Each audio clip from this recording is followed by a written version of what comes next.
Hello friends, welcome back to my channel. Friends, आज हम लोग Vygotsky's theory of socio cultural development के बारे में देखेंगे, जो कि सीडीपी की काफ़ी इंपॉर्टेंट सेक्शन है, जहां से अक्सर क्वेश्चन पूछा भी जाता है। और मैंने कुछ एमसीक्यूज डाला है जो कि आप लोगों को काफ़ी ज़्यादा यहाँ पे हेल्पफुल रहने वाला है।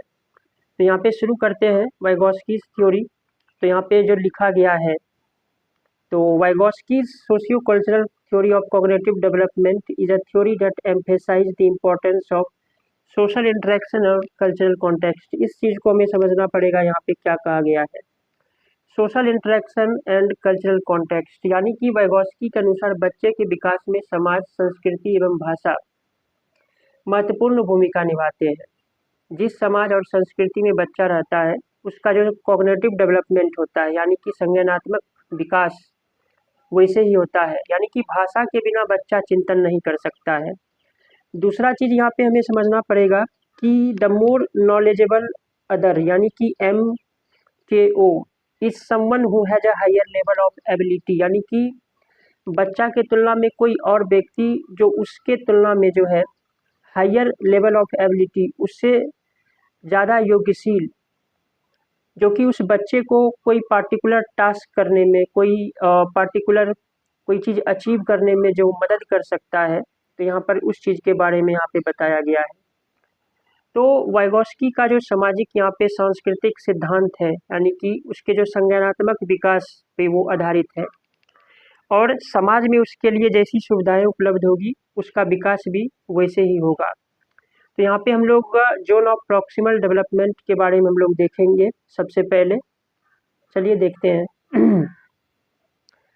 तो यहाँ पे जो लिखा गया है, मैं इसे पढ़ता हूँ। The zone of proximal development, which is defined as the distance between a child's actual developmental level and their potential level of development, यानी कि वैसा कोई क्षेत्र जिसमें बच्चा का जो एक्चुअल पोटेंशियल होता है कोई चीज़ को कर सकने में, लेकिन अगर उसे हेल्प किया जाए, असिस्ट किया जाए उस चीज़ को करने में, तो वो क्षेत्र जो है उसका जोन ऑफ प्रॉक्सिमल डेवलपमेंट होता है। तो उसी चीज़ को यहाँ पे बताया गया है। तो यहाँ पे जो लिखा गया है, आगे मैं पढ़ता हूँ। With guidance and support from adults और मोर स्किल्ड पीयर्स। तो इस चीज़ को मैं और इसे एलेबोरेट करता हूँ कि यहाँ पे जो बात किया गया है कि सबसे पहले तो हमें देखना पड़ेगा, जब बच्चा किसी समस्या के समाधान के लिए किसी वयस्क या साथी के मार्गदर्शन की उपस्थिति में कार्य करता है, तो वह प्रक्रिया जो है स्कैप फोल्डिंग भी कहलाती है। तो यहाँ पे जो बात यहाँ पर मैंने लिखा है, scaffolding a teaching strategy derived from Vygotsky's theory involves providing support and guidance within a child's ZPD to help them learn and develop new skills। तो अभी मैंने इसके बारे में बात किया कि बच्चा को अगर कोई भी समस्या है उसे सॉल्व करना है, तो उसको उस चीज़ को उस सॉल्यूशन का जो है, अगर कोई वयस्क कोई और उसको मदद करता है, तो वो स्कैप फोल्डिंग कहलाता है। यानी कि समस्या समाधान हल किसी और की सहायता या मार्गदर्शन से जो होता है, वह प्रक्रिया जो है ये स्कैप फोल्डिंग कहलाता है। तो कुछ MCQs हम लोग देखेंगे यहाँ पे, जो कि काफ़ी इम्पोर्टेंट है।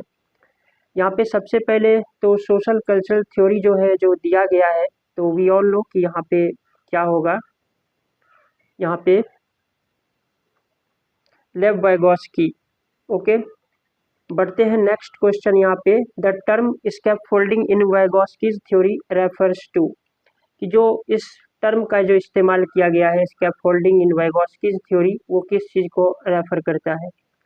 Providing support and guidance to help a child learn a task, breaking a complex task into smaller manageable steps, encouraging independence. तो सबसे पहले जो ऊपर जो दिया गया है, प्रोवाइडिंग सपोर्ट एंड गाइडेंस, की प्रोवाइड करना सपोर्ट किसी बच्चे को उसके टास्क को जो है पूरा करने में जो मदद करता है। तो यहाँ पे ए आंसर इसका हो जाएगा।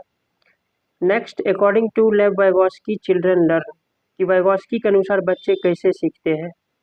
इमिटेशन से, when reinforcement is offer by interacting with adults and peer. तो यहाँ पे जो आंसर जो होगा इसका, यहाँ पे तो यहाँ पे 4, यानी कि इंटरेक्ट करके, परस्पर बातचीत करके, विथ एडल्ट्स कोई बहस किया, जो उसके जो साथी हैं, ओके, जो फ्रेंड्स लोग हैं, तो इसका जो आंसर होगा 4 हो जाएगा।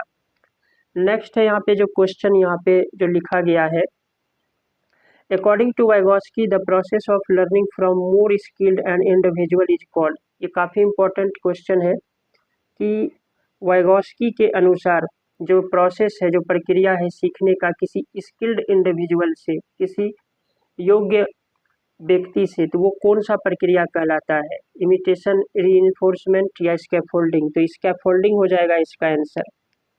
जैसा कि मैंने समझाया था कि स्कैफोल्डिंग में क्या होता है कि जब बच्चा किसी समस्या समाधान के लिए किसी वयस्क या साथी के मार्गदर्शन की उपस्थिति में कार्य करता है, तो वह प्रक्रिया जो है स्कैफोल्डिंग कहलाता है। ठीक है, नेक्स्ट है यहाँ पे नंबर 5, क्वेश्चन नंबर 5 हम लोग देखेंगे। यहाँ पे 5 में क्या कहा गया है, the concept of the more knowledgeable other, जिसे हम लोग शॉर्ट में MKO बोले थे, इन वाइगॉस्कीज थ्योरी, ये किस चीज़ को रेफर करता है, अ टीचर और adult who guides and supports a child learning, a peer who shares similar knowledge and skills with a child, a cognitive tool or cultural artifact that aids in learning, the child's own ability to solve problem and think critically। तो यहाँ पे जो ए में option जो दिया गया है, a teacher और एडल्ट, कोई टीचर हो या कोई एडल्ट हो, कोई वयस्क हो, जो गाइड करता है, मार्गदर्शन करता है या सपोर्ट करता है चाइल्ड के लर्निंग में। ठीक है, नेक्स्ट क्वेश्चन यहाँ पे हम लोग, according to Vygotsky's learning is most effective when it occurs with in the child's dash.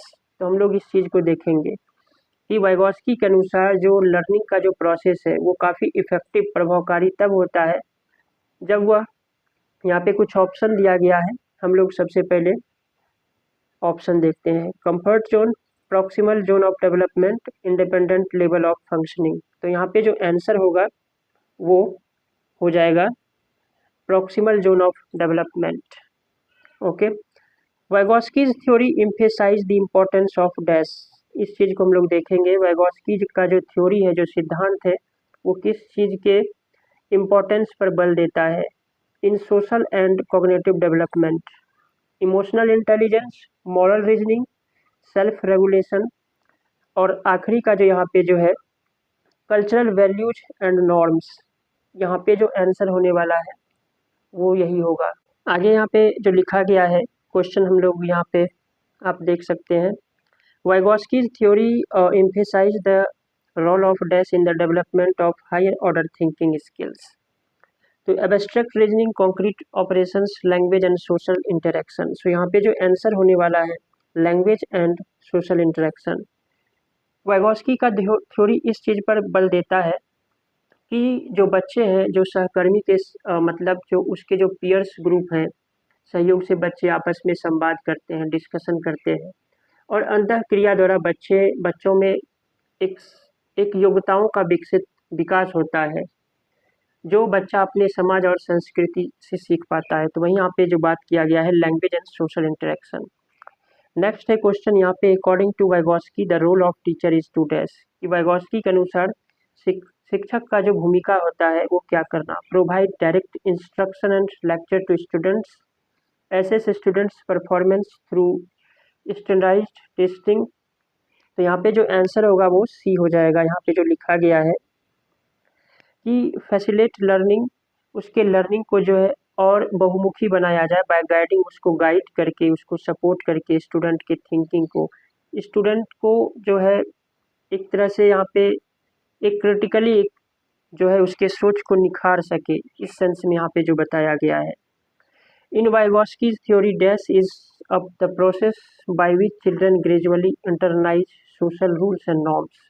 तो यहाँ पे जो आंसर होगा वो private speech, scaffolding, social referencing, internalization. बच्चे जो प्राइवेट स्पीच जो होता है, जो मन ही मन वो खुद को डायरेक्ट करता है किसी चीज़ को लेकर, तो उस चीज़ के बारे में यहाँ पर बात किया गया है। तो इसमें यहाँ पे जो आंसर हो जाएगा वो इंटरनलाइजेशन हो जाएगा।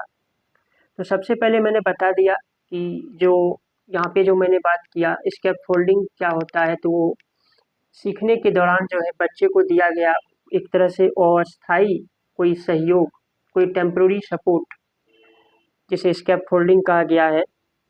ओके, आई होप ये टॉपिक आप लोगों को समझ में आया होगा। Thanks for watching.